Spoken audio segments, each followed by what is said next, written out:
man. Yeah, so I guess I'll just kind of do the spiel that I'm sort of used to doing from, commitments and stuff like that. I've been a lurker in the Dopey Nation for a real, real long time.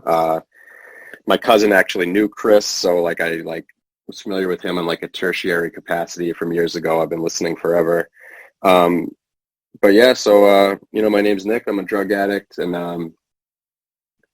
I started trying to get sober a real long time ago, and I've had a lot of like ups and downs, sort of failed attempts, and some moderate levels of success, and then like some relapses. I guess I'd fall into the category of like a chronic relapser, is what I guess some people refer to themselves as. But um, I don't know. I guess I used to like spend so much time trying to figure out where I fit in terms of like I did a lot of comparing myself to other people that I encounter when I was in recovery. Um, I felt like my story was super different from other people's. I felt like I was terminally unique, and I know that that's not the case. But um, I don't know. I guess I felt like one of the ways in which my story was so starkly different was that like I came from a really good family and a really good community and a really good town and a really nice upbringing. And that's not to say that I guess I had that sort of like age old image of like the alcoholic with the creepy, the old guy in the trench coat, or the addict sleeping on Skid Row. And like I certainly didn't grow up witnessing or being around any of those types of situations. So I spent a lot of time trying to figure out like where I went wrong, or like what choices I made, or where I veered off of my path that like wound up going down the road I went down. And it's like I've gotten to the point now where like it doesn't really matter. Like I've done the things I've done, I've made the choices I've made, I've wound up where I've wound up. But I didn't drink or do drugs in high school. I'm from a small town. There were 120 kids in my graduating class when I graduated high school in the year 2000. We had like the DARE program and like the sort of variations of scared straight kind of things that would come into the schools and tell you how drugs are bad and you shouldn't do this, you shouldn't do that. And because that wasn't my story or my experience, like I didn't really listen to any of those things. Like I grew up, my parents modeled good behavior for me. I've got two younger sisters who are, decent members of society. Like I just sort of like had a very like cookie cutter, pool in the backyard, couple cars in the driveway, nice house, nice family, nice town, nice community. And I went to UMass Amherst to college. And, I don't know where everyone's listening from. I know there's people from as far away as New Zealand, which is pretty cool. But, from a small town to a school that had like more students than there are people in my town. And for the first time, I guess I was like left to my own devices and realized I had no devices. And I was sort of like uncomfortable in my own skin when I finally had to like take a step back and sort of create a name for myself in any way. Cause, like I had never moved. I had never like had to like make a new group of friends. Like I had, like graduated high school with kids that I was playing Little League with. It was just like very consistent, very stable, very predictable. And then I went to college, and college, I think for most people is like a daunting experience. But for me, it was really just like, for the first time, I was very, I don't know, I was lonely, I was homesick, I was shy, I was self-conscious, I had anxiety, I was socially conscious. Like I didn't know how to fit in. And so, a lot of people wound up going down like the road of drugs with like either getting, prescribed meds for an injury. And then like when Oxycontin became big and then like they went away and people had to turn to other drugs. Mine was really just like a peer pressure gone wrong. You know what I mean? Like I was at a big school. I didn't really know what to do with myself. I felt shy. I felt nervous. I felt uncomfortable. And when I put a substance into my body, it like took me out of myself. And then I didn't feel those things. I didn't feel the fear. I didn't feel the homesickness. I didn't feel the shyness. I didn't feel the embarrassment. Unfortunately for me, obviously hindsight's 2020. Like once I put something in my system, like I couldn't stop, whatever it was. Even if it was like, drugs I didn't like the feeling of. Like I was always a downer guy. Like I didn't like the coke and the ecstasy and the crack but I did all that stuff. Like if I was what someone was going to put in front of me, I would do it. And that's what I've come to find out and recognize about addiction. Like people who aren't afflicted, like they don't do that stuff. Like they don't continue doing a substance that they don't like the feeling of, just because it takes them so far out of themselves that that's like that's their end goal. It's not necessarily even like what the substance makes them feel like. It's just the oblivion piece. And, like I've always been like a book smart person, but like as far as like self-awareness, like that's been like a much slower process. So, it started out innocently enough. I mean, sort of like the boilerplate order of things, like smoking weed, and I joined a fraternity and did all the madness that came along with that. But for me, like UMass is a big, it's a big party school. It was a big like drug haven school. And when oxys became big, they were big there.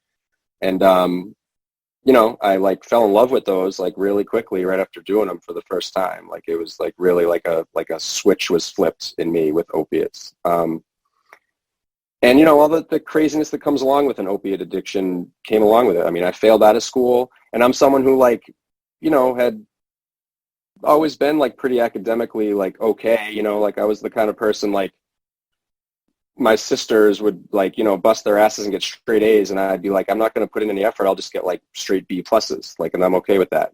So like the school part of things like was never like a huge challenge, but here I was failing out of school and pulling the wool over my family's eyes very quickly by like convincing them that it was because I was having trouble adjusting at a new school and finding my own way, and like becoming a master manipulator very quickly, like self-serving manipulation.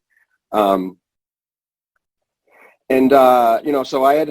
trying to think back to like the exact order of events, but I had a high school girlfriend who had an older sister who had a drug problem. And I remember like when we were in high school, like I would sort of see from afar like this sort of craziness that was coming along with this like addiction that the sibling was involved with. Like police were being called, and the mom like wouldn't know where the daughter was sometimes, and like it was weird, but like I didn't really think much of it. So being from a small town, when like word got back around to that high school girlfriend with whom I'm still friendly today, like not very close, but like we were still, very much in touch when we were both freshmen at our respective colleges. And she became sort of like aware through the grapevine that I was like messing around with drugs, and, told her mom, I guess, like out of concern for me. And that mom reached out to my mom. This was like, I'm 38. This was like 16 years ago or something, maybe 17 years ago. And so the mother of this high school girlfriend reached out to my mom and was like, listen, I have reason to believe that Nick's messing around with drugs. I hope I'm wrong, but like take this information with good faith. And like if something were to happen to him and I had this info and didn't share with you mother to mother, I wouldn't be able to live with myself. So like, do with this information what you may, but like just know that it's coming from a place of good intentions. And I remember like right where I was when my dad called me up, like I said, like, better part almost 20 years ago, and just like asked me if I was addicted to OxyContin. And this was something that like, there's not addiction in my family. My parents, like, I don't know if I've ever seen either of them under the influence of anything. It's not something that like I grew up around. I don't know like where it comes from in me, but so this isn't something that my family's familiar with either. And I remember when my dad called me up and was like, yeah, are you addicted to OxyContin? And at the time it was like this huge weight was lifted off my shoulders. And I was like, all the embarrassment and the shame and the remorse and the guilt and all that stuff that I felt bad about to keep this addiction going, like all like came to the forefront, and I like felt really good about being able to come clean to them. And, I have fantastic parents, and I'm very lucky to this very day to have the support that I have from them. So like the rug had been pulled back, and like here was all the stuff, and this was like, here's why I'd really failed out of school, and here's where all the all those cars that got totaled, this is what really happened. And when my aunt died from breast cancer, and like we went out to Las Vegas for her funeral, and all her scripts disappeared, like this is where all her pills went. Like everything was out in the open. And my parents were like, praised me for my honesty, and then they were like, okay, now what the hell do we do about this either? Like this is uncharted territory for us to be on the other side of it too. And my dad had gone to high school with a guy who in my area, I live like outside Boston. He does a lot of work with like the recovery community, and he's like a truancy officer with the courts, and he does counseling, and he's like a drug counselor guy. And this is like his bread and butter. So my dad reached out to that guy who he hadn't talked to in decades and was like, yo, Billy, you know, Nick, we just figured out Nick's messing around with oxys. Like, we don't know what to do about it. Like, help us out, in so many words. So Billy helped my family navigate this process of getting me into my first treatment center. I went to Gosnold in Cape Cod. My parents paid out of pocket for me to go because back then it was like, if you didn't, like the backwards ass way of insurances when it comes to recovery. Like, I had never been to treatment, so the insurance company like didn't see me as a worthwhile person to pay for services for. So they were like, yeah, like you can go, but we're not going to cover this. So like, my parents did what they had to do, and they sent me down there, and I went for 28 days because back then it was like easy to get a month in treatment. And I really like busted my ass and felt really good about how I like learned about myself while I was down there. And I vividly remember when Fred Curl was my counselor for the month there. And I remember when my dad came to pick me up and they had their little like discharge meeting where they talked about like how I had done in groups and, talking about my Fred was like, Nick's obviously got a supportive family to go home to, and he participated really well in all the activities here. And he seems like he's got some insight. And he said, I vividly remember, he was like, I have strong hopes for his success. And my dad was like, that's what we like to hear. And like, I got high the day after I got home. And it was like, I really and truly had every intention of like going away to treatment and then not doing drugs anymore. I thought like that's how it worked. Like, you do drugs, you get in trouble with them, you go get some help, and then you don't do them anymore. And I didn't know what I didn't know. All these like adages that you hear in treatment and in the halls. And it was like, I'm a follower. Like, to this day, like I am still like someone who like does what the people around me does. And if I hang around people who are like selling and using drugs, like I'm going to try to do those things. And I didn't have like the wherewithal to like change my playgrounds and change my playmates and all those things. Like, I didn't like put those suggestions into action. And, as anyone who's listening knows, who's like tried to get sober and maybe hasn't gotten it on their first try, like in most cases, like you pick up right where you left off. Like, it wasn't like I started having like a whole lot of fun again. The addiction, like, doesn't like reset, at least in my experience. What did happen was it was getting harder and harder to achieve the same effect, obviously. So I had a buddy who was also, from a good family in a good town, and he was like, even in my opinion, worse off than I was. He was in a homeless shelter in the Worcester area. He had been kicked out of his family's house. His family had sort of like closed the door on him, changed the locks kind of thing. And I would go and see this guy like a couple times a week at the shelter to like, I'd bring him a pack of cigarettes, or I'd like let him hop in my car to like take him through the McDonald's drive-through to get some food in his belly. And it was like under the guise of like being a good friend, but I also like selfishly was like, well, if I hang out with this guy and I'm like still popping oxys, but he's like living in this homeless shelter, like he's worse than I am. Like, I don't have to feel like my life is really that bad, because at least I'm not as bad as this guy. And, one day, very matter-of-factly, he was like, like, you're spending all this money to like keep an oxy habit going. Like, there's tons of dope in this shelter. It was basically like a wet shelter where like you could do whatever you wanted there. He was like, it would just like make more sense if you just like did heroin instead of did oxys. And like, when I was growing up and like in this nice, supportive, safe, stable, loving surrounded by love and good morals and good values, like I never thought that I would like, doing heroin wasn't on my to-do list. You know what I mean? It just wasn't something that was in the cards for me, or so I thought. But like, as nonchalantly as my buddy suggested it, like it was that quickly and with that laissez-faire an attitude that I just like started doing heroin, because it was cheaper. It was easier to get at that point. It's still actually way easier to get. And just like that, you know what I mean? It was just like, that's where my life wound up. I was like a college dropout using puddle water from Main Street in Worcester to shoot heroin. And, it didn't get any better. You know what I mean? It didn't get any better after that. It's like, I had overdoses. I had more trips to treatment. And, this was a pattern that I repeated, like, I mean, I've lost track, honestly, of like how many times I'd like scrape together a little bit of sobriety, then throw it all away, and scrape together a little bit and throw it all away. And, like I had done a few things along the way where like I had made the outside of my life look really good. Like I had somehow managed to finish undergrad, and I started law school. I got engaged. I had like a little apartment I had a fiance, and I had a pet cat, and I had like a lot of nice stuff on the outside. I was like checking the boxes of life, and like put together a little bit of I'm trying to think. I'm like jumping all over the place. I apologize.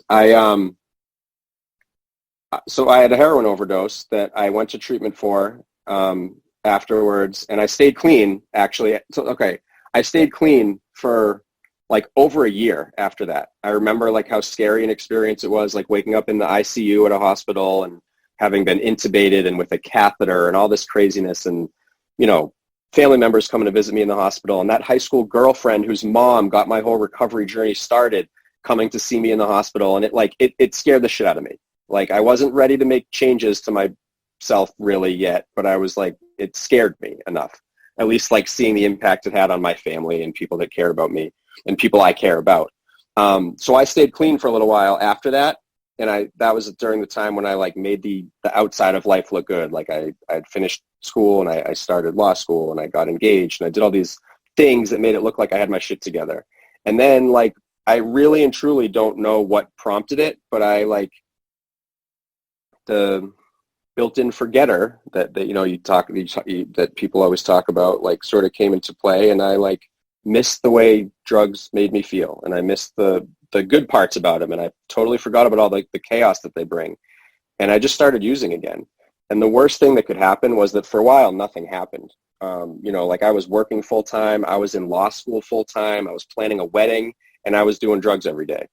And the fact that I was getting away with it made me think that I like really and truly was like a functioning drug addict. Like I thought I had like figured out this way to just like do life and do drugs. Cause like I thought that like if I could figure out a way to do both, I would want to. And I thought I had like found the hidden combination. And like lo and behold, like that, at least in my experience, like that's not possible. It's not sustainable.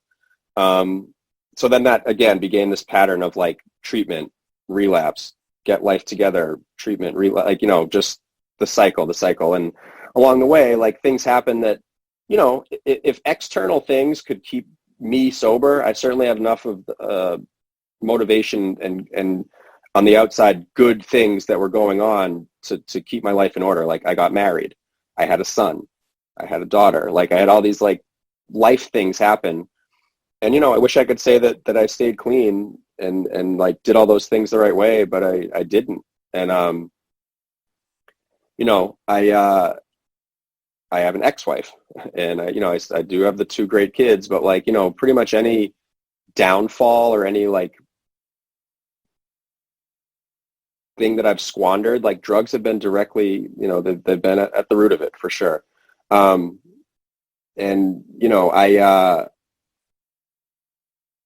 Life just, it's crazy because like, so I've been sober since February 5th of 2018.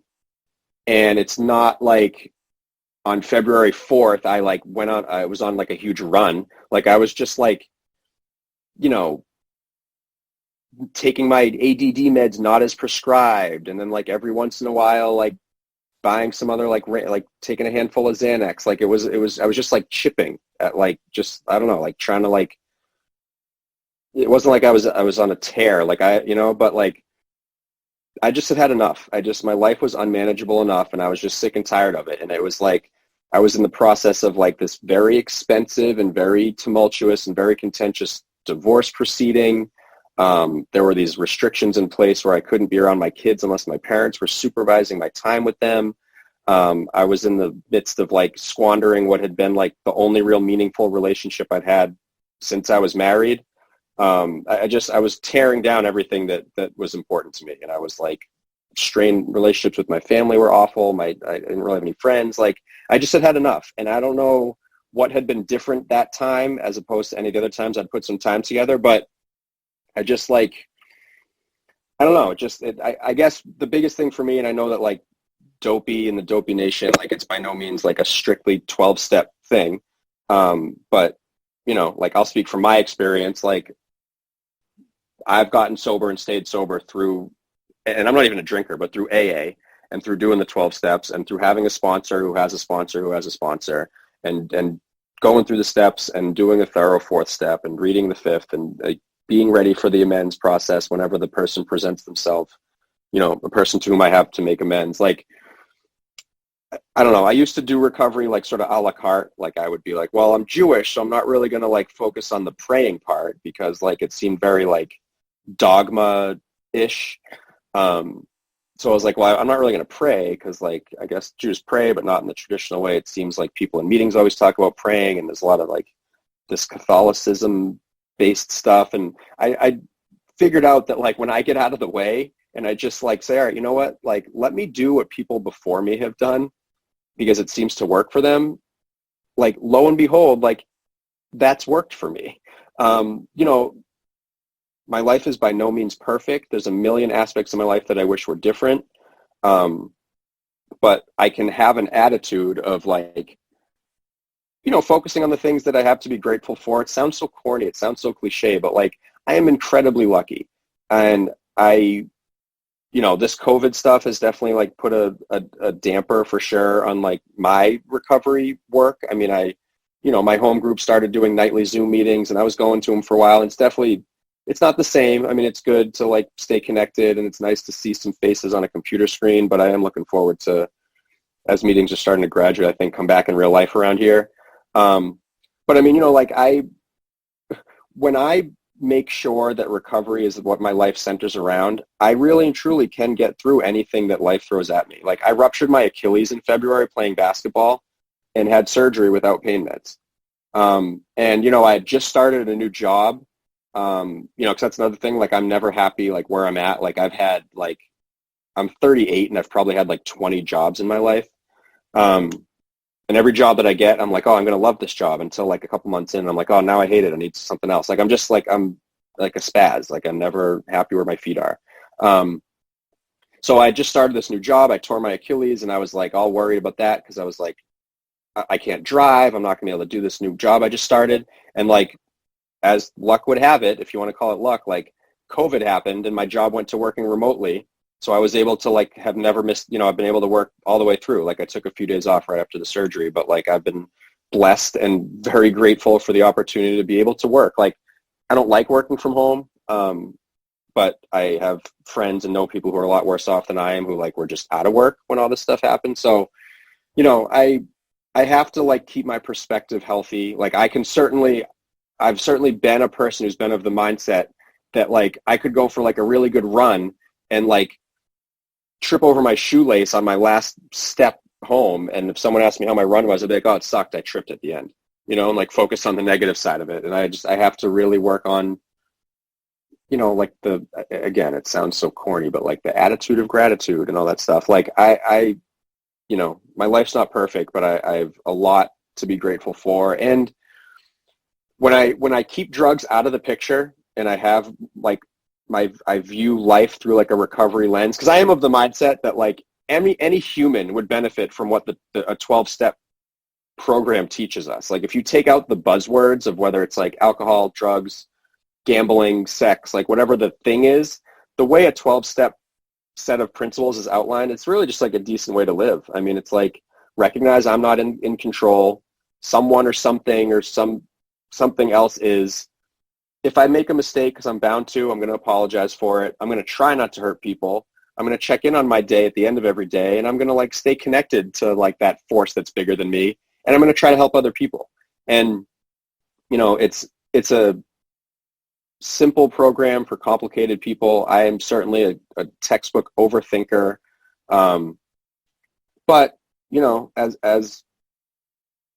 luck would have it, or as the chips have fallen as they may, like there's a lot of very important roles in my life that I have to fulfill on a daily basis. And, you know, from being a father, a son, a brother, an uncle, a prompt payer of child support, a respectful ex-husband, an employee, a driver of a car, like there's a lot of things that I have to do that matter, and a lot of people like depend on me. And when drugs are kept out of I don't try to add drugs into the mix and tinker with life and try to fit that in.